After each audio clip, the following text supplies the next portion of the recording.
இப்போ இந்த கொஸ்டின் கூட பாருங்களேன். ஒரு குழாய் காலியாக உள்ள தொட்டியை 15 நிமிஷம் நிரப்பும், மற்றொரு குழாய் நீர் நிரம்பும் தொட்டியை 20 நிமிஷம் காலி செய்யும் சொல்றாங்க. அப்போ ஒன்றும் இல்லை, ஃபர்ஸ்ட் லாஜிக் என்னன்னா நல்லா யோசிச்சுக்கணும். இந்த மாதிரி கொஸ்டின்லாம் வந்து ரேர் தான், பட் இருந்தாலும் இது நம்ம நினைக்கிற அளவுக்குலாம் பெரிய டஃப் கிடையாது. நம்மளை லாக் பண்ற அளவுக்குலாம் அது பெரிய கொஸ்டின் இல்லை, அதை மைண்ட்ல வச்சுக்கணும். சரிங்களா? நம்ம படிச்சிருக்க விஷயம் தெளிவா இருந்தா நீ என்ன வேணா கேளு, கொஸ்டினை மாத்தி நம்ம என்ன பண்ண முடியும், கான்செப்ட் உள்ள கொண்டு வர முடியும். இப்போ குழாய் வந்து காலியாகிறதுக்கு சொல்றாங்களா, ஒன்றும் இல்லை. இப்படி ஒரு தொட்டியை முதல் மார்க் பண்ணணும். இந்த தொட்டியில காலியாக உள்ள குழாயை 15 நிமிஷம் நிரப்புன்னு சொல்றாங்க. இப்படி ஒரு குழாய், இந்த குழாயில தண்ணி வந்துகிட்டே இருக்கு, 15 மினிட்ஸ்ல ஃபுல் ஆயிருமா. ஆனா இந்த குழாய் இப்போ தொட்டி ஃபுல் ஆயிருச்சுன்னா இதுக்கு கீழே ஒரு லீக்கேஜ் இருக்கு. இந்த லீக்கேஜ் என்ன ஆகுது அப்படின்னா 20 நிமிஷத்துல காலி பண்ணிடும். அப்போ ஸ்டெப் நம்பர் 1 நல்லா புரிஞ்சுக்கணும். ஸ்டெப் நம்பர் 1, 15க்கும் 20க்கும் எல்சிஎம் என்ன, எப்பவும் போல 15க்கு 20க்கு எல்சிஎம் எடுத்தீங்கன்னா 15க்கு 20க்கு என்ன வருது, 60 வருதா. 60 லிட்டர். இங்க வந்து பைக்கு கிடையாது, லிட்டரு.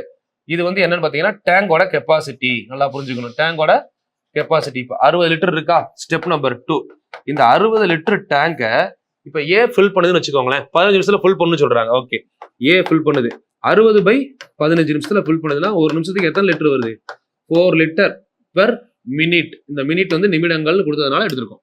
ஒரு நிமிஷத்துக்கு 4 லிட்டர் உள்ள வருதுயா, அப்ப பிளஸ் தண்ணி உள்ள வந்துகிட்டு இருக்கு. பி, அதே 60 லிட்டரை 20 நிமிஷத்துல காலி பண்ணிடும். அப்போ மைனஸ் கேன்சல் பண்ணீங்கன்னா எவ்வளவு வருது, 3 லிட்டர் பெர் மினிட். அவ்வளவுதான், கொஸ்டின் ஆல்மோஸ்ட் முடிஞ்சது. இப்ப உள்ள வருது, பி என்ன பண்ணுது, வெளியே போகுது. 2 குழாய்களும் ஒரே நேரத்தை திறந்து வச்சுட்டாங்களா. அப்போ 1 மணி நேரம் முடிகிறப்போ எவ்வளவு லிட்டர் உள்ள வந்திருக்கும், ஒரு நிமிஷத்துல 4 லிட்டரு.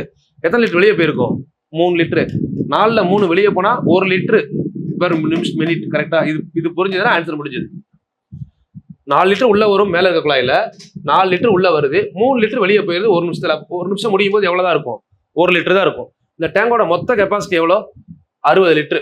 சரிங்களா? மொத்த கெப்பாசிட்டி 60 லிட்டரு. ஒரு லிட்டரு ஒரு நிமிஷம். அப்போ மொத்தம் எவ்வளவு நிமிஷம் ஆகும், 60 நிமிஷம் ஆகுமா.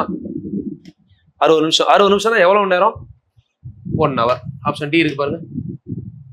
பெரிய சேஞ்சஸ்லாம் இல்லை, அதே லாஜிக் தான்.